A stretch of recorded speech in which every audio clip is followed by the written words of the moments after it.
Querían dominar el mundo. Poseían las armas de la seducción y de la violencia. Su rabia desencadenó un infierno de hierro y de fuego. Y murieron 50 millones de personas. Millones de civiles, millones de soldados. Otros hombres gritaban de terror, sufrimiento y angustia. Pero el fuego del diablo quemó sus cuerpos y sus miedos. Fuego y dolor.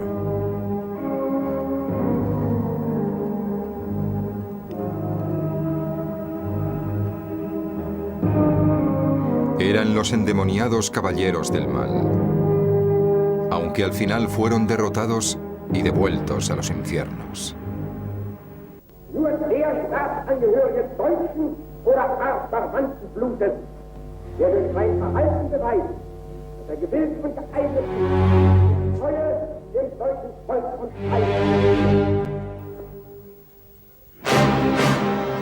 Göring y Goebbels, jerarcas nazis.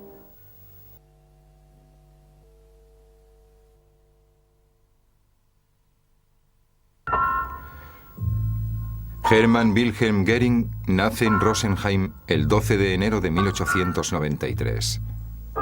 Su destino será ser el número 2 del Reich milenario. Posee todas las cualidades necesarias para convertirse en un hombre poderoso. Es un buen orador, sabe entretener a los huéspedes, sabe mandar e infunde una especie de temor reverencial. En Nuremberg será el principal acusado en el juicio contra los nazis criminales de guerra. Hermann Göring pasa parte de su infancia en el castillo de von Effenstein, un pariente judío amante de su madre. Odia la escuela y se fuga varias veces. La Academia para Cadetes en Prusia debería devolverle la razón al joven que, para sorpresa de todos, se convierte en un cadete modélico. Está muy orgulloso de llevar su primer uniforme.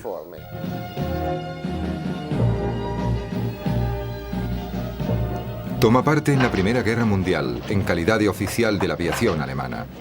Es un excelente piloto. En 1916 tiene la oportunidad de demostrar sus dotes en su primera acción en combate aéreo.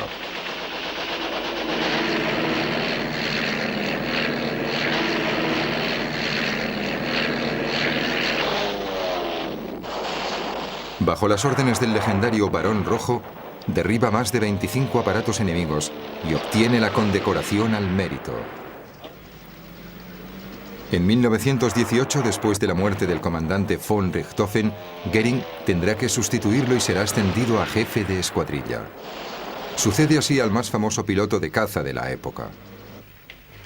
Al final de la guerra, las condiciones dictadas por los vencedores a los vencidos y definidas en el Tratado de Versalles, a la mayoría de los alemanes les parecen inaceptables y deshonrosas. Hermann Göring es uno de los muchos desorientados y no ve otra posibilidad que irse de Alemania. En Suecia encuentra trabajo como piloto en las líneas aéreas de correos y luego como instructor. Presta mucha atención a su alumna preferida, una noble baronesa, la bella Karin von Kansau. Göring se enamora. Es el preludio de una historia romántica. La condesa deja a su pareja y a su pequeño hijo y se fuga a Alemania con su nuevo amor. 1921 es el año de su encuentro con Adolf Hitler. Alemania está revuelta. Se suceden las protestas en las plazas y las manifestaciones radicales. El nacionalsocialismo es el motor de la revuelta más explícita. La voz de Adolf Hitler sobresale por encima de todas las demás. Desde el momento en que le vi y le escuché, me volví loco por él. Göring, camarada desde el principio, entra a formar parte de la dirección del partido nazi y se ocupa de la organización de los escuadrones de asalto, la terriblemente célebre SA. El 8 de noviembre de 1923, en Múnich, Hitler intenta un golpe de Estado. Göring es el jefe de la SA. El golpe fracasa. Göring es herido. Hitler arrestado. Herido de levedad, Göring huye a Austria con Karin. Contra él se emite una orden de arresto. Cuando llega a Innsbruck, su sufrimiento es tan grande que tiene que ser ingresado en una clínica. Le operan y le atiborran de morfina. Es el inicio de una dependencia que nunca tendrá fin. Desde la cárcel, Hitler le pide que vaya a Italia y se ponga en contacto con Mussolini. Es una misión hecha a medida para él. Hotel sobre el Gran Canal, cuyo dueño es un alemán que simpatiza con los nazis. Lugares elegantes, fiestas. Sin embargo, Mussolini rechaza encontrarse con él. Hitler todavía es una figura con poca credibilidad para el duce.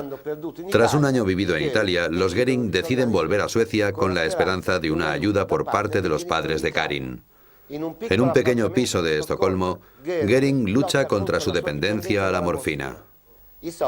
El dinero apenas es suficiente para su dosis cotidiana. Se vuelve irascible, violento y acaba internado en una clínica psiquiátrica para enfermos peligrosos. Los síntomas de la enfermedad ponen de manifiesto los aspectos más degenerados de su débil carácter, como el histerismo y una depresión maniática. En diciembre del año 1924, Hitler es puesto en libertad. Se encuentra con una Alemania menos tumultuosa, terreno fértil para la reorganización del partido. Con la elección de Hindenburg a la presidencia del Reich, queda promulgada la amnistía. Para Göring, es hora de volver. Vuelve al lado de Hitler. El pluricondecorado héroe de la Primera Guerra Mundial está decidido a conquistar a la alta sociedad de Berlín a favor de la causa nazi. Estaba convencido de que las condiciones en las que quedó Alemania al final de la guerra solo podían ser resueltas por un hombre como Hitler. Por ello, declara incondicional fidelidad a su jefe. Por su parte, Hitler había entendido que en Göring había encontrado un colaborador fiel y con muy buena reputación, quizás el único del partido capaz de hablar abiertamente con todos los personajes poderosos de la época. Krupp, el industrial Thyssen, el capitalista Hjalmar Hahn donan ingentes sumas de dinero a la causa de Hitler. Ellos y Göring contribuyen al crecimiento del movimiento. En 1928 es elegido miembro del Reichstag, el Parlamento alemán, y en 1933 se convierte en presidente.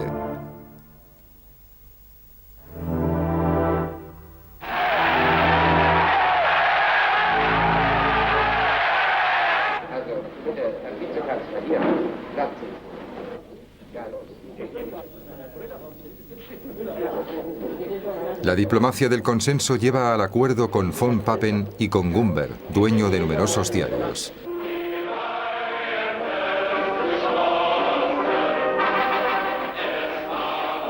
Göring es nombrado ministro del Interior. Ahora puede perseguir a los enemigos del nacionalsocialismo con la complicidad de la ley. Als ich an die Spitze des preußischen Innenministeriums berufen wurde, wusste ich, dass ich das schwerste Amt übernehmen musste, denn hier liegt der Schlüssel zur gesamten Machtposition. Ich werde mit eisernem Besen auskehren und alle diejenigen, die ausschließlich wegen ihrer roten oder schwarzen Gesinnung und zur Unterdrückung aller nationalen Bestrebungen in Amt und Würden sitzen, hinausnehmen. Utiliza el incendio en el Reichstag para empezar una cacería despiadada de sus adversarios políticos. Göring tenía una lista negra preparada por sus esbirros y de la que escogía muy a menudo de forma casual a las personas que quería encarcelar, interrogar y torturar. Göring, con sus enormes dotes de estratega, organiza la Gestapo.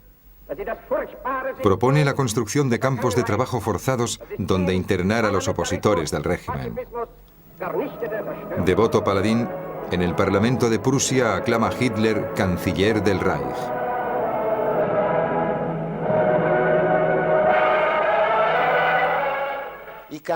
Los campos de concentración. Dijo que se trataba de una solución transitoria, necesaria por las turbulencias que agitaban el Reich en el año 1933, pero que la gente solo era privada de su libertad después de una sentencia judicial formal. Desde su conocimiento en la materia organiza la nueva aviación del Reich, la temible Luftwaffe. Nombrado ministro de la aviación, será el comandante.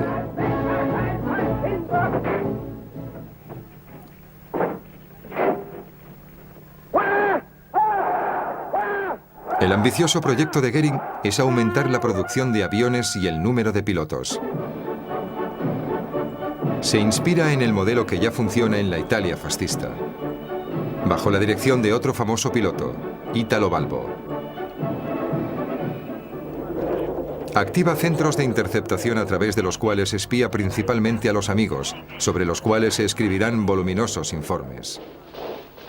Gracias a las conversaciones captadas, Goering será el artífice de la Noche de los Cuchillos Largos en 1934.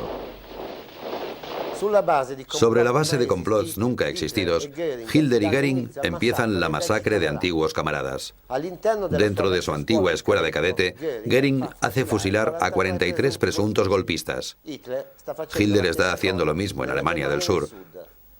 Es el primer asesinato en masa, aunque es solamente el preludio.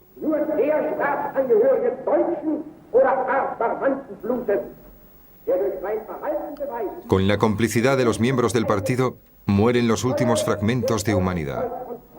Goering quiere actuar con método, de forma sistemática, con los hombres adecuados. Heydrich recibe carta blanca para llegar a la solución del problema judío, inclusive a través de su exterminio. Sin embargo, Goering evitó que muchas personas fueran al campo de concentración, como por ejemplo sus amigos actores, sus amiguitas. En estos casos era muy generoso. A diferencia de Hitler, piensa en una Alemania que se expande desde el punto de vista económico hacia el sureste de Europa y por lo tanto la primera etapa sería la anexión de Austria. Goering insiste, Hitler duda. Marzo de 1938. Anexión de Austria. Mientras Hitler hace su entrada triunfal, Goering llama a los nazis de Viena: ahora el gobierno sois vosotros. Después de Austria, los deseos del Führer se dirigen hacia los Sudetes. Existe el riesgo de peligrosas fracturas diplomáticas. Intenta reducir el riesgo mediante conversaciones secretas con las potencias occidentales. Hace muchas promesas al embajador Henderson. Sin embargo, en los territorios de los Sudetes, las tropas alemanas ya se han movilizado.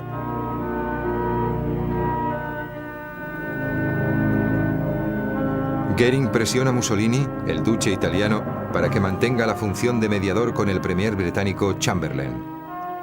Y prepara él mismo un proyecto de tratado que Mussolini presenta como suyo en la conferencia de Múnich de 1938. Mientras tanto, el Führer ha nombrado a von Ribbentrop ministro de Exteriores, un hombre más cercano a su línea belicista. El hombre más influyente del Reich después de Hitler está alejado del centro de los acontecimientos justo cuando las tropas alemanas entran en Praga. Los pasos que tiene que seguir son de una simplicidad elemental para Hitler y muy dramáticos para las potencias occidentales, convencidas de haber pagado en Múnich el último tributo a la voracidad del Führer.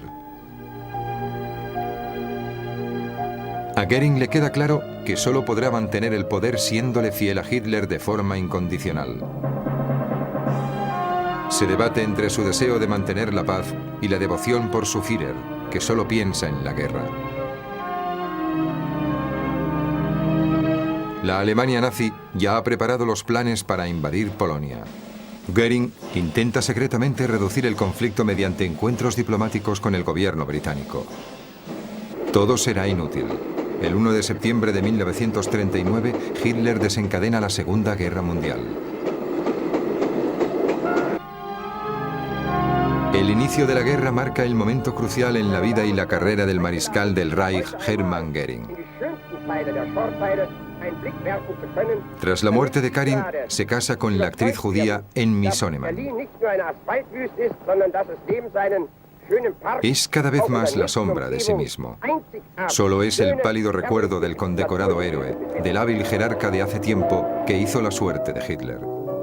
Transformado por la lujuria, la ostentación, la vida cómoda, empezó a vivir dedicándose totalmente a los placeres y al ocio, cultivando sus vicios, entre ellos la morfina, que lo hizo, según se dice, sexualmente impotente.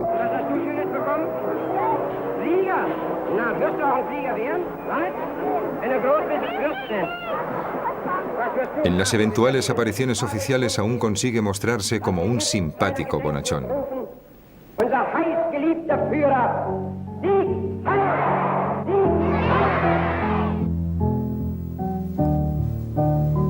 3 años después del matrimonio, Enmi le da una hija, Hedda.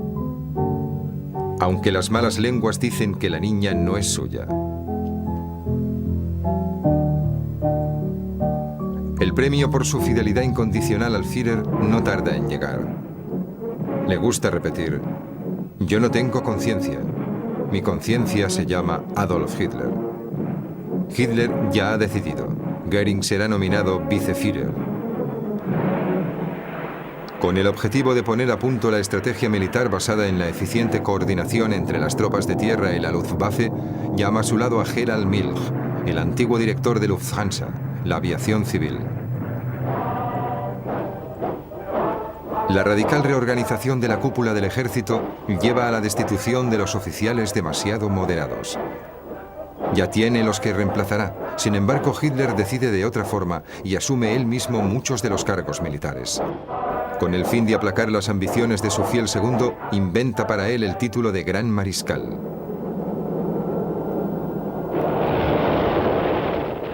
Sobre el cielo de Polonia vuelan los primeros cazabombarderos. Göring tiene miedo. Es terrible.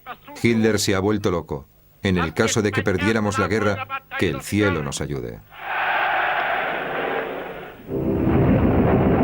Las rápidas acciones bélicas de la Luftwaffe ponen de rodillas al Estado polaco.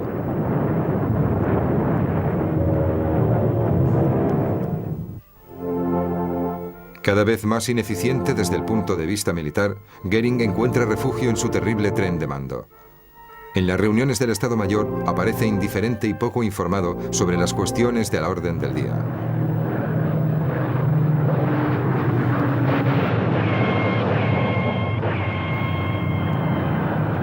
En Dunkerque, los aliados sufren una dura derrota a causa de la ofensiva alemana dirigida hacia el Canal de la Mancha. El bombardeo de Rotterdam, declarado como involuntario, da inicio a una desastrosa guerra aérea. Francia cae rápidamente bajo la poderosa máquina bélica alemana.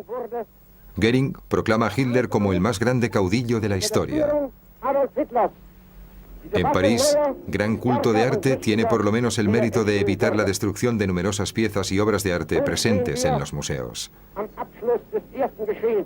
Emite una disposición con la que ordena que todas las obras de arte secuestradas tienen que acabar en sus manos. Desde toda Europa, mediante todos los medios de transporte, le llegan todas las más importantes obras de arte. El pequeño sargento austriaco le admira y crea otro título para Göring: Mariscal del Reich. Se ha convertido en el militar de más alto grado de toda Alemania. Con el proyecto Operación Águila, el 15 de agosto de 1940 despegan desde las bases alemanas en dirección a Inglaterra 1.500 aviones con el fin de aniquilar las bases aéreas inglesas, destruir las instalaciones, pulverizar el primer prototipo de radar y hundir los barcos en los puertos. Göring pierde el control de sí mismo y ordena que ataquen las bases aéreas. Pasa al ataque terrorista. En la batalla contra Inglaterra, la Luftwaffe, a pesar de tener una posición de superioridad, será destruida por la RAF. El comandante de la aviación de caza en el frente oeste, Galland, pide insistentemente pilotos y aviones. Las discusiones de si es conveniente construir nuevos aparatos solo crean confusión de ideas. Mientras tanto, las más atrevidas operaciones no consiguen oponerse a la supremacía de la aviación inglesa. Los pilotos no están contentos y no confían.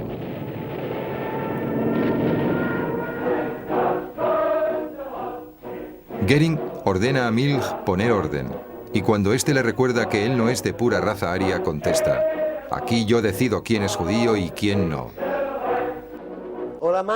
Ya incapaz de tomar decisiones, estresado por sus continuas dudas, Göring busca refugio en su mundo fantástico, y mientras la Wehrmacht intenta restablecer el destino de la guerra mediante la Operación Barbarroja, el jefe supremo de la Luftwaffe juega con las piedras preciosas y se atiborra de dulces.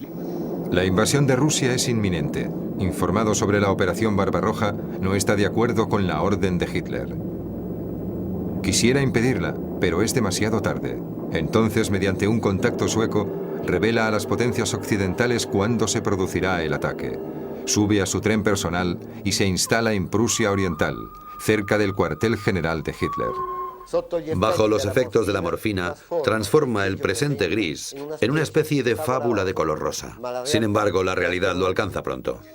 El general Udet se suicida y cuando el avión del general Moldes cae, Goering pone a Galland como jefe de la aviación de caza.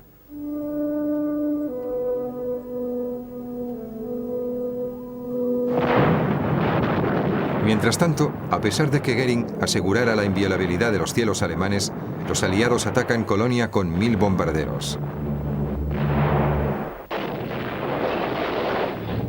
La ciudad alemana es un cúmulo de ruinas, pero Goering no está dispuesto a admitir la realidad. Hitler le reprocha los bombardeos, pero él aún quiere demostrar que la aviación alemana está operativa. El Estado Mayor, debilitado por las luchas internas, no hace nada para disuadirle cuando promete una nueva fuerza aérea para Stalingrado.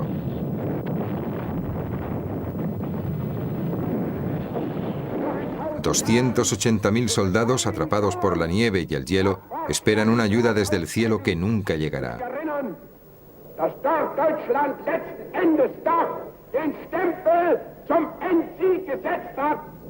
Millares de soldados alemanes, prisioneros de los rusos, mueren de frío y hambre. Después de Stalingrado, nadie más habló de Goering. Y cuando las conversaciones recaían por casualidad sobre él, decían: ahora ese gordo se callará. El desembarco de los aliados en Normandía acaba con las últimas esperanzas nazis. Los discursos sobre las armas milagrosas ya no convencen. Decididos a poner fin a esta locura, algunos oficiales alemanes intentan una operación desesperada.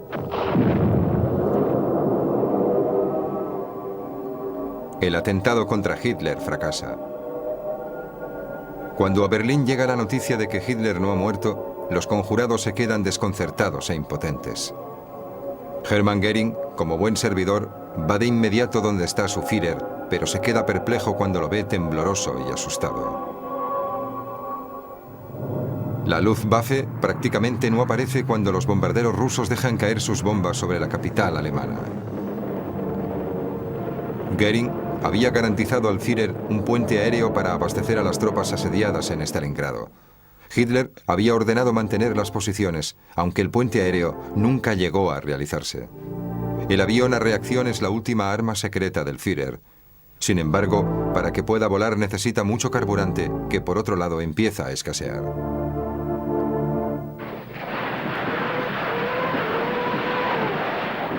Cuando Stalin anuncia su ofensiva final, huye a Baviera con su mujer y su hija. Esconde las obras de arte sustraídas en una cueva almacén y ya había procurado depositar grandes cantidades de plata y marcos en Suiza. El cumpleaños del Führer le obliga a trasladarse una vez más a Berlín. Cuando sale de la Cancillería, va a su mansión y la destruye. Después, desde Berchtesgaden, envía un mensaje a Hitler en el que le amenaza con que tomará su cargo. Si dentro de 24 horas no recibo respuesta alguna, actuaré por el bien de la patria y del pueblo. Hitler lo considera un ultimátum. ¿Su fiel paladín un golpista? La SS lo captura y lo recluye en un castillo bajo arresto preventivo. Desde aquí, Göring se pone en contacto con el general Eisenhower y le ofrece un armisticio sin condiciones. No recibe respuesta. El mariscal del Reich, Hermann Göring, se rinde a las fuerzas americanas en 1945. Bajo sus indicaciones, se recuperan algunas de las obras de arte sustraídas. Por lo menos, he vivido bastante bien. Para Hermann Göring, es la hora de la verdad.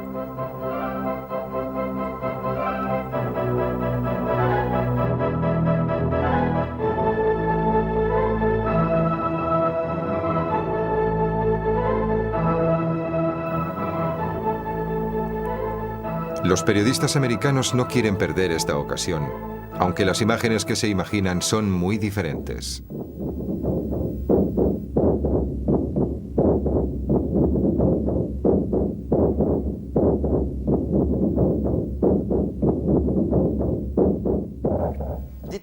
De todo eso, Göring afirma no haber sabido nunca nada. En el proceso de Nuremberg, afirma que nunca ha sabido nada y que es una víctima inocente en manos de los ganadores verdugos. Frente al tribunal de Nuremberg, Göring se exhibe en una actuación oratoria. Habla en su defensa durante 58 horas, poniendo a prueba la paciencia de los jueces y de los periodistas. Nada por lo que responder, nada de lo que arrepentirse, ningún peso sobre su conciencia. El martillo del presidente lo llama a una respuesta clara: culpable o inocente.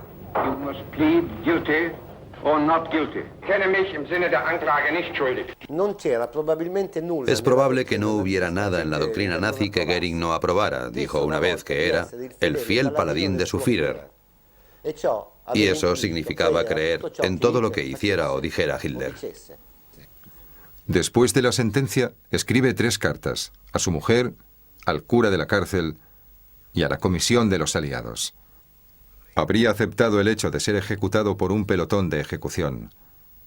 Pero no se puede ajusticiar al mariscal del Reich ahorcándole. Me gustaría elegir la muerte del gran Aníbal. Sin embargo, a diferencia de Aníbal, Göring usa una cápsula de cianuro que un oficial americano, piloto de caza como él, le hace llegar. Todo el mundo tiene que morir, pero morir como un mártir te hace inmortal. Un día pondréis mis restos en una tumba de mármol. Como todos los ejecutados, sus restos fueron quemados y sus cenizas dispersas en el afluente del río Iser.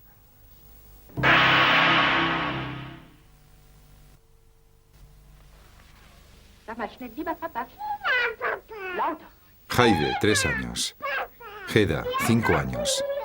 Holde, 7 años. Helmut, 9 años. Hilda, 11 años. Hela, 12 años.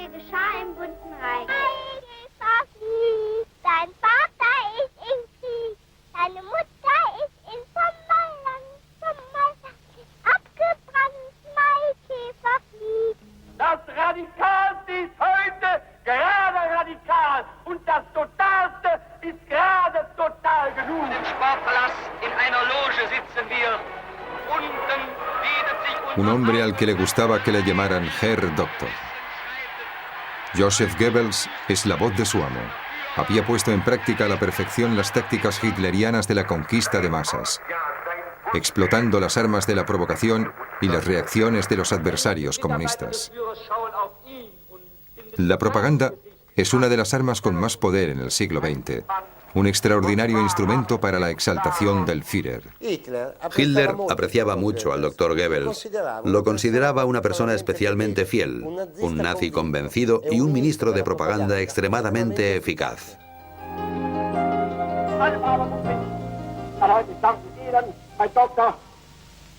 der Sie damals vor 10 Jahren von mir eine Fahne in die Hand bekommen haben, die Sie nun in das Amante de la literatura, Goebbels había buscado el camino de la escritura, pero fracasó en su empeño.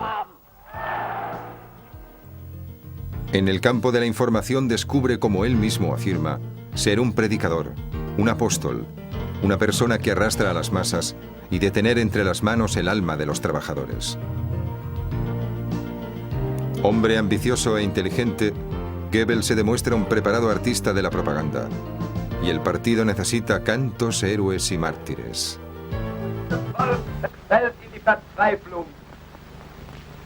Es gäbe für Deutschland keine Hoffnung mehr, wenn wir nicht wären.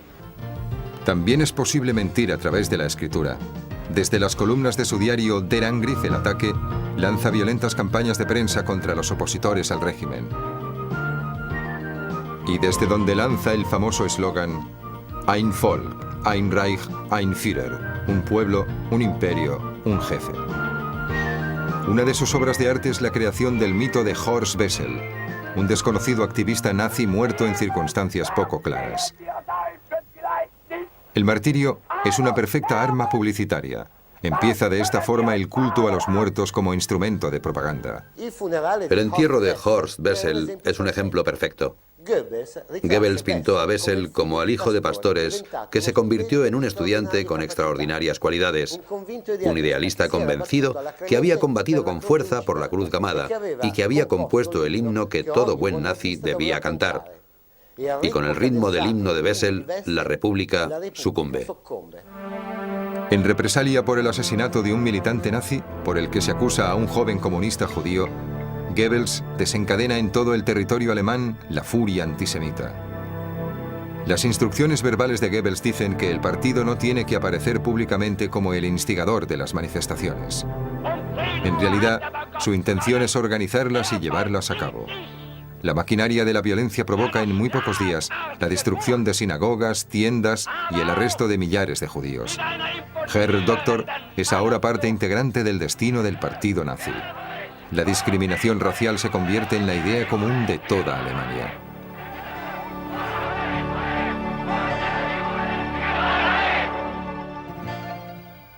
El régimen se muestra a los alemanes de forma espectacular.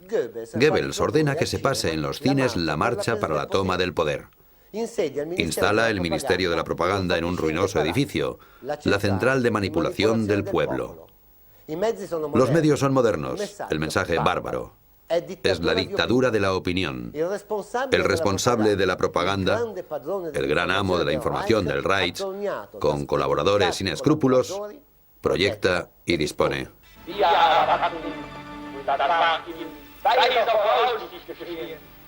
La prensa se convierte en el servil portavoz de la dictadura. El primer deber del periodista es obedecer.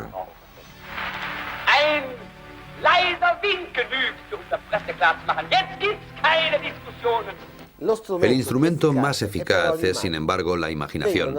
Se realizan películas interminables y todas las secuencias van encaminadas a dar fuerza al espíritu nacional y conseguir el consenso del pueblo.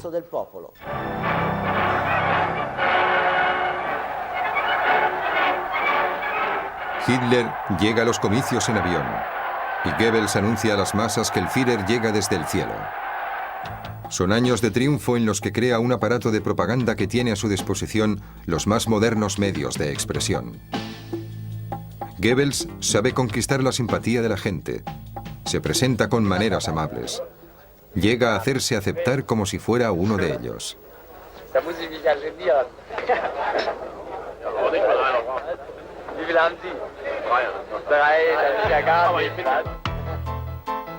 El ministro tiene una familia numerosa y la imagen de vida bucólica que enseña parece haber salido de un anuncio.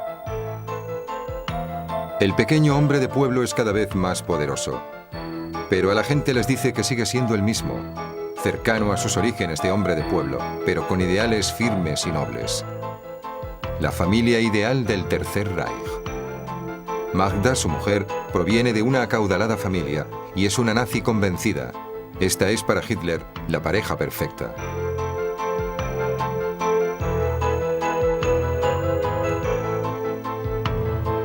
En pocos meses consigue controlar la industria cinematográfica. Luego extiende su poder sobre la literatura creando una lista negra de libros políticos prohibidos y expropiando a las principales editoriales. En pocos años se convierte en uno de los hombres más poderosos y temibles de Alemania.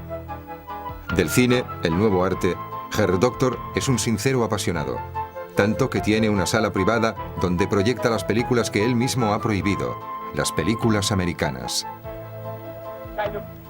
En la producción impera un severo moralismo, tan exasperado que censura las películas de Tarzán, ya que el héroe no va suficientemente vestido.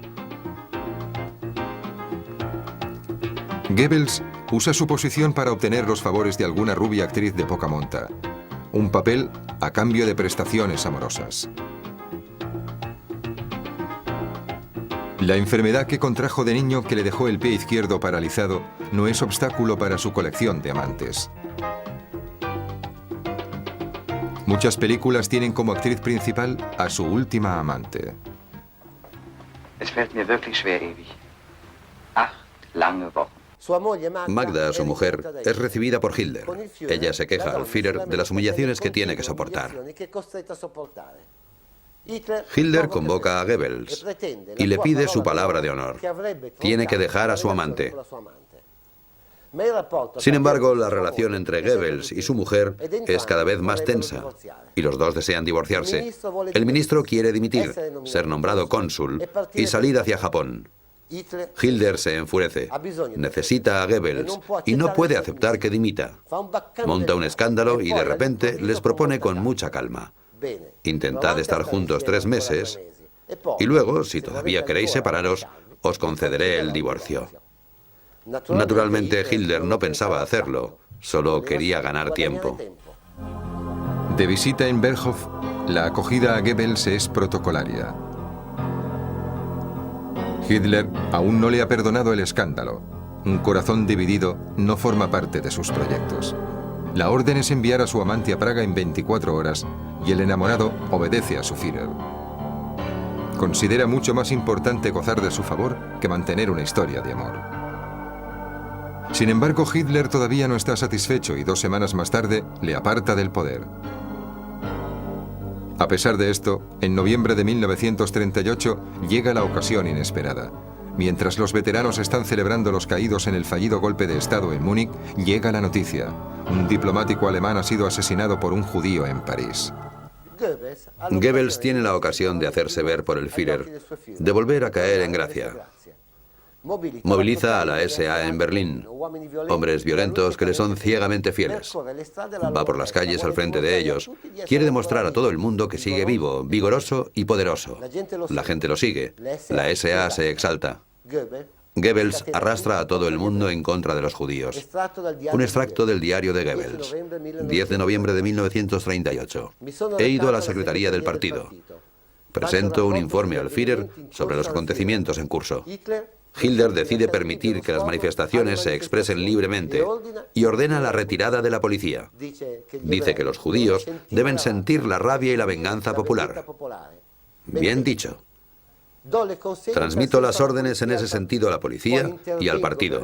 Luego intervengo brevemente sobre el tema delante de la dirección. Estoy a punto de ir al hotel cuando el cielo se vuelve rojo. Es el pueblo que está actuando. La sinagoga está ardiendo. Llegando al hotel desde el coche, he podido oír la rotura de muchos cristales. Bravo. Para el Führer, Goebbels era muy valioso e importante, sobre todo para la difusión del antisemitismo, y ve en él a uno de sus más convencidos y tenaces seguidores. Goebbels está convencido de que en el mundo hay una conspiración judía. Recalca que los judíos han sido desenmascarados y que su castigo será durísimo. La prensa judía no quiere tomárselo en serio, pero pronto llegará el día en que los judíos ya no tendrán ganas de reír.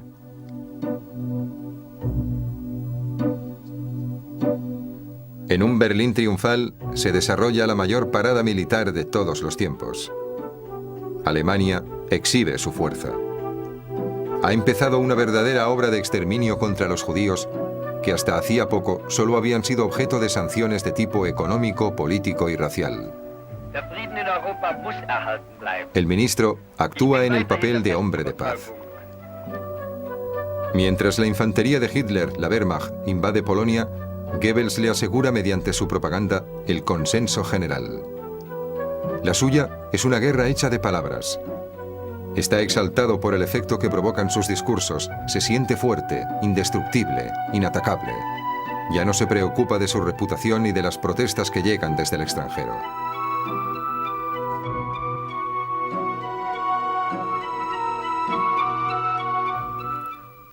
Durante su visita a Polonia, inventa las justificaciones a su odio racial. Diario de Goebbels. 2 de noviembre de 1939. Cruzamos el gueto. Bajamos del coche y empezamos a movernos. Es increíble. No se trata de hombres, son bestias. Aquí no hace falta ayuda humanitaria, sino de tipo quirúrgico. Hay que hacer algo absolutamente radical. El cine alemán proyecta un documental sobre los judíos polacos. Mientras se proyectan las imágenes, Goebbels, preso de ira, lanza una especie de insulto hacia esas caras de criminales.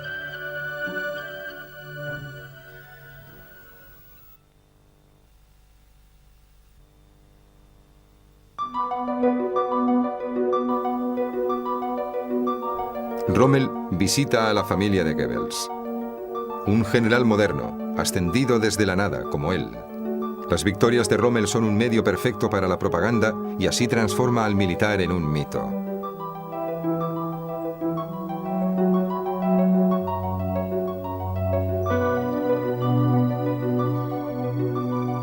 El escepticismo inicial de Goebbels en cuanto a una guerra sobre dos frentes se desvanece ante su fe en la genialidad de Hitler.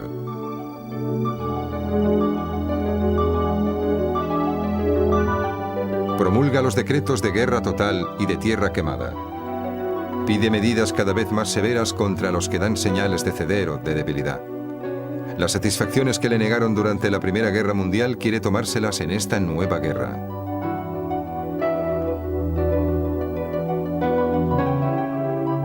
El 9 de junio de 1941 es su día de gloria. Esta vez Hitler lo ha informado. Esta vez tiene derecho a un papel protagonista. Esta vez puede declarar la guerra. Reichsminister Dr. Goebbels verließ die Proklamation des Führers. Die Verschwörung zwischen London und Moskau gegen Deutschland.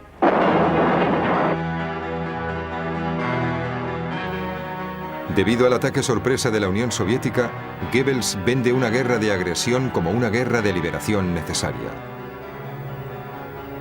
Desvela su verdadera personalidad. La personalidad de un hombre que pertenece a una raza que se considera superior y que se autoriza la violencia y los abusos contra quien es débil o diferente en nombre del Führer.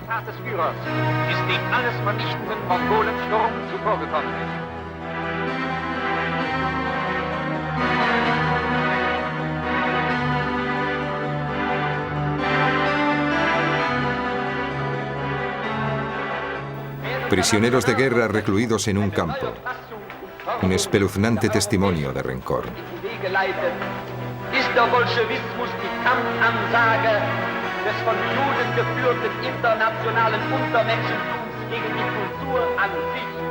Sin embargo, Goebbels desconoce la piedad. Su cínico odio aumenta cada vez más.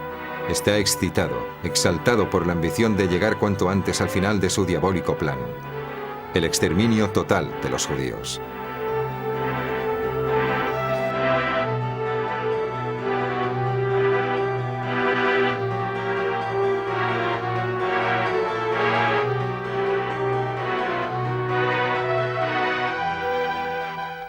Diario de Goebbels, 20 de agosto de 1941. Empiezo a dedicarme seriamente en cuanto a la cuestión judía. Cuando el Führer me autorizó a utilizar un distintivo obligatorio para los judíos, pensé en adoptar otras medidas que resaltaran la diferencia. Di la orden de que los judíos no pudieran utilizar el centro de la ciudad y que quedaran excluidos de cualquier forma de vida pública. Schon den Juden ganz genau auseinandergesetzt hätten, was wir mit ihnen zu tun beabsichtigten. Das war ganz gut. Es war ganz gut und zweckmäßig, dass wenigstens ein Teil der Juden dachte, na ganz so schlimm wird's ja nicht kommen. Diario de Goebbels, 27 de marzo de 1942. Los judíos de la Gobernación General de Polonia han sido enviados hacia el este, más allá de Dublín. Será necesario usar métodos drásticos, que no hace falta describir aquí detalladamente, pero de esos judíos no quedarán muchos. Puede decirse que el 60% tendrá que ser eliminado y que el 40% podrá trabajar. A los judíos les será aplicado un tratamiento que se podría definir como bárbaro, pero que desde luego se merecen.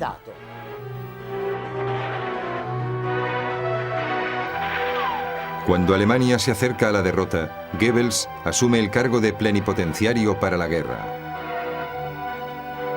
La consigna es ahora espíritu de sacrificio.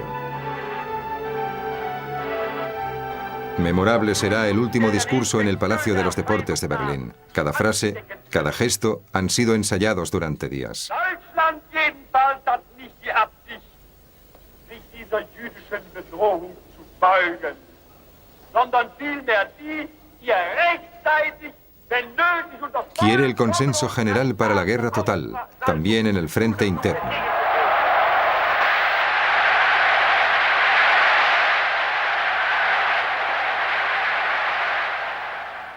behaupten, dass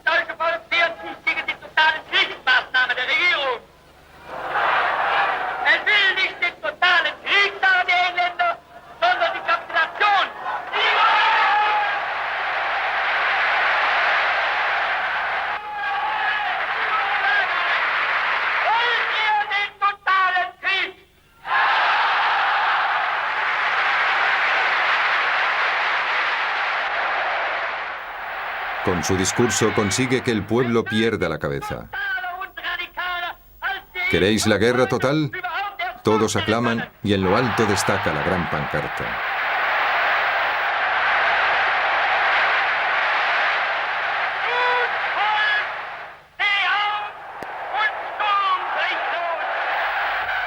La misma noche, Goebbels dirá: si les hubiera mandado saltar encima de las sillas, lo habrían hecho.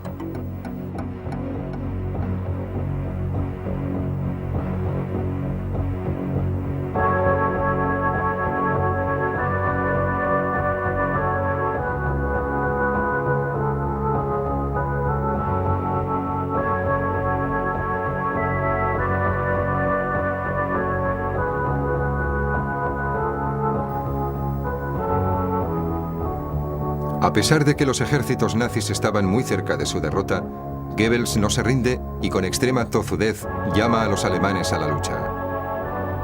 Lee discursos llamando al sacrificio extremo. Enrola a ancianos y a jóvenes mandándolos de forma inevitable a la masacre. Goebbels sabe cómo mantener alta la moral de las tropas. Ya no tiene para ofrecerles la gloria exaltadora de las victorias, pero busca su entusiasmo prometiéndoles condecoraciones. En público, hace creer que espera un milagro, pero íntimamente duda de que la guerra puede ganarse. A pesar de las dudas, continúa con su estrategia.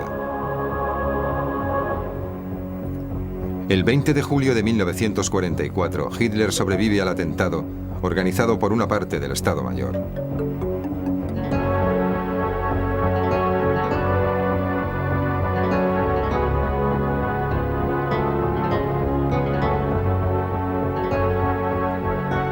El Führer nombra a Goebbels defensor de Berlín y por primera vez en su vida viste el uniforme de oficial.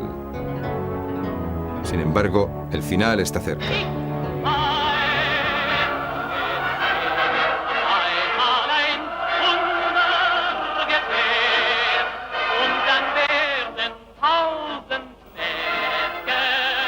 Hombres meticulosos y devotos como los generales empiezan a infringir el solemne juramento hecho a la bandera nazi.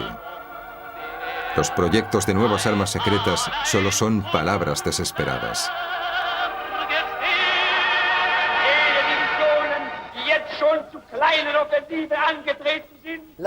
La propaganda, mientras tanto, sigue trabajando. La gente sigue convencida de luchar en una guerra que ya se ha ganado. Goebbels dice cosas que suenan conocidas, aquello que quiere escucharse, y eso trasciende desde otras fuentes. Viene más tarde confirmado en los mítines, y por lo tanto tiene que ser verdad. Se ha alcanzado el objetivo de la malvada propaganda. Niños y hombres mueren luchando por falsos ideales.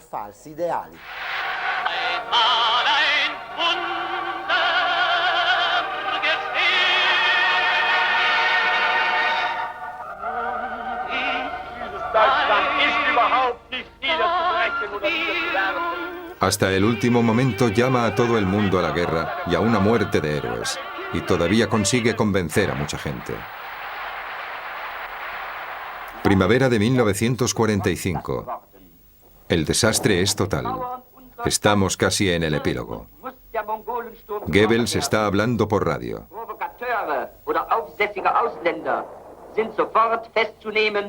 Oder besser noch unschädlich zu machen. Ich bleibe mit meinen Mitarbeitern selbstverständlich in Berlin. Auch meine Frau und meine Kinder sind hier und bleiben hier. Mientras los soldados de Stalin entran en el corazón de Berlín, en el búnker de Hitler, Goebbels está cerca de su Führer y le pide poder seguirle hasta la muerte. Goebbels va a recoger a sus hijos y a su mujer a su casa de campo y los lleva al búnker. La llegada de los niños no pasa desapercibida. Empleados, técnicos, el personal de cocina, las secretarias piden a la señora Goebbels que deje vivir a unos niños inocentes. Ella prepara a los niños. 6 inyecciones letales y sus juegos se interrumpirán para siempre. Goebbels y su mujer cruzan el jardín. El ayudante cumple las órdenes y los mata de 2 disparos en la nuca. Sobre sus cuerpos vierten 4 latas de gasolina. Goebbels había dicho: pasaremos a la historia como los más grandes estadistas de todos los tiempos o como grandes criminales. Iban vestidos de blanco, con el pelo recogido.